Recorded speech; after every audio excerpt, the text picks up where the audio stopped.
Today we're talking plunge saws, what they are, why they matter, and which models are worth your money. I'll compare the top brands like Festool, Makita, Dewalt, Bosch, Milwaukee, and I'm even going to give you a budget pick, and by the end you'll know exactly which saw is going to fit your needs.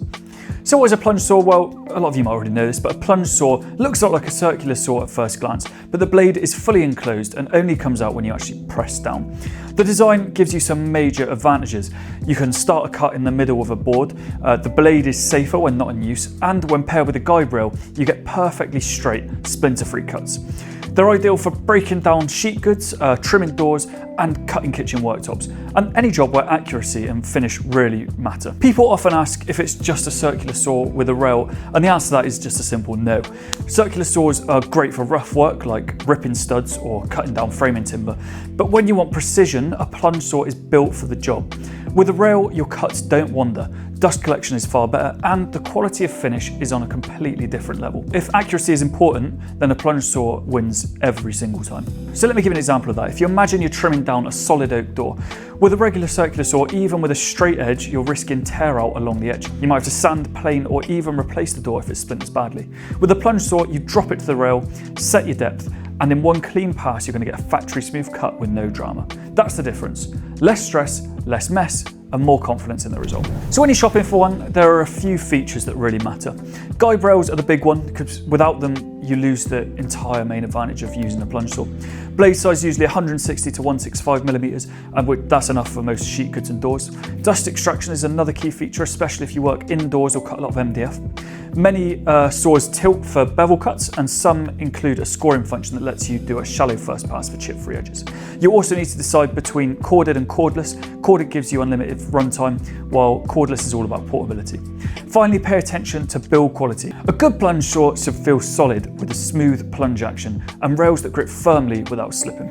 So before we dive into specific models, it's worth pointing out some common mistakes to avoid.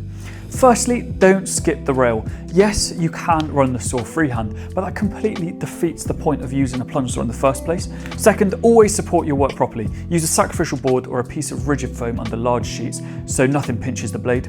Third, invest in decent blades. A good fine-tooth blade makes a world of difference on plywood or melamine.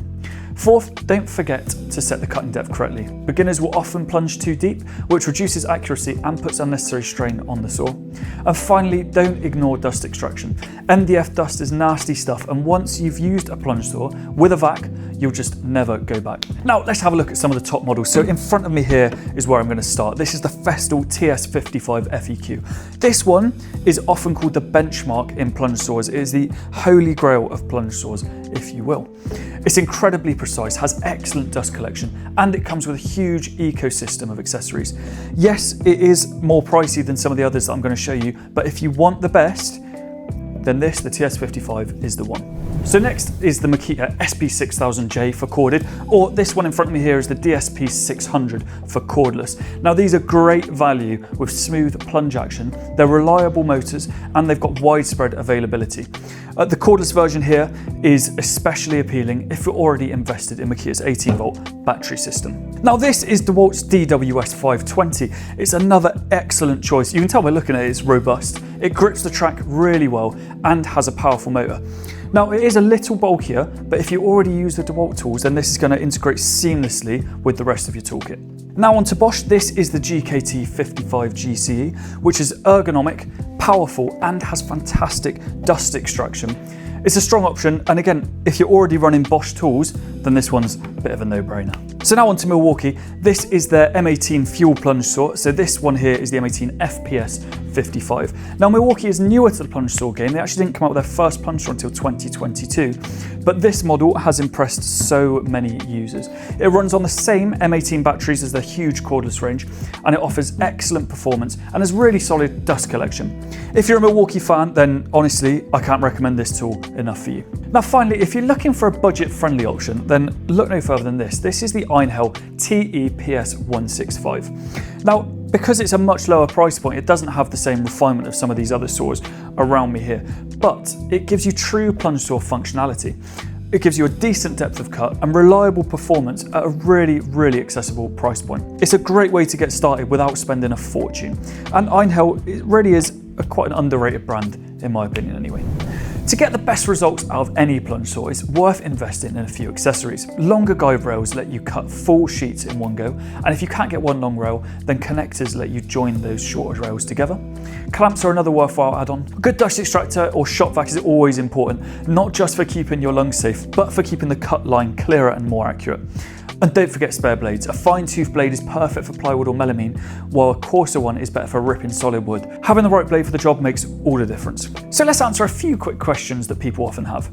Do you need a plunge saw if you already own a table saw? Well, the answer is yes, because a plunge saw is safer and easier for large sheet goods, and many professionals will use both. Should you go corded or cordless? Well, cordless is brilliant on site if you're already invested in a battery system, while corded tends to be a better value in a workshop setup. And are rails interchangeable between brands? Well, sometimes, but not always, and the safest bet is to always stick with the one brand system for the best fit. The good news is, whatever your budget, then there's going to be a plunge saw out there that fits for you. So which one should you buy? Well, if money's no object, then the Festool TS55 is still the best in class. For most people, the Makita SP6000 strikes the best balance between cost and performance. If you're already invested in Milwaukee, Dewalt or Bosch though, then their saws are fantastic alternatives that integrate perfectly in with your tools. And if you're just getting started or working on a budget, then the Einhell TE-PS165 is a great entry point, but obviously there's so many more plunge saws available. A plunge saw is one of those tools that genuinely transforms your woodworking. Once you use one, it is hard to imagine ever going back. So that's the full guide. I hope it helped you out. Give it a thumbs up, subscribe for more tool reviews and buying guides, and let me know in the comments which plunge saw that you're leaning towards. Of course, any of these saws that I've mentioned today and so many more are all available at its.co.uk.